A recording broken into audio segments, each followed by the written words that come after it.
তো বলছি কি দাদা বর্দা, এই ফসলের লাগে কতটা সন্তুষ্ট আপনি? একটু না কি ফালতু হয়ে গেল?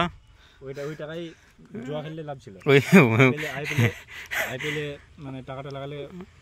বলছে যে এই কিষান দাদা বলছে যে আইপিএলে ম্যাচ লাগালে লাভ ছিল, ভালো ছিল। এই কৃষিকাজের থেকে যদি একবার যদি লাখ লেগে যেত 1 কোটি টাকা, তাহলে অনেক কিছু হয়ে যেত, ঘর বাড়ি দুয়ার যত সব কিছু হয়ে যেত। আর এত খাটাখাটি করতে হতাম জমিতে। হয়নি ফসল হয়নি, মানে পটল মোটামুটি হয়েছে। যতটা যতটা যতটা খরচা হয়েছে ততটা লাভই হয়নি, বিক্রি হয়নি। আপনারা লাইক কমেন্ট আর সাবস্ক্রাইব করে, হ্যাঁ, এই দুঃখে লাইক কমেন্ট সাবস্ক্রাইব করতে বলছে। যে খুব কষ্ট চলছে আমার, অনেক কষ্ট চলছে, কেন যে ফসল হয়নি না।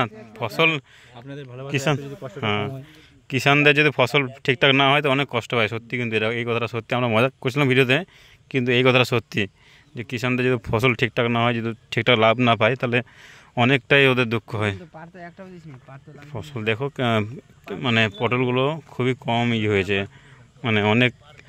আমাদের এই পটলের জমিটা আছে, কিন্তু অনেকটাই মানে পটলটা যে খারাপ হয়ে গেছে, মানে ঠিকঠাক হয়নি, ফলেনি। মানে মাটি খরার জন্য শুকিয়ে গেছে মাটিতে জল নেই, আর উপর থেকে ওই জন্য গাছগুলো বড় বড় হয়নি, অনেক ফাঁকা ফাঁকা হয়েছে। নাহলে অনেক পটল এই 2-1 টাকা ধরছে এখানে।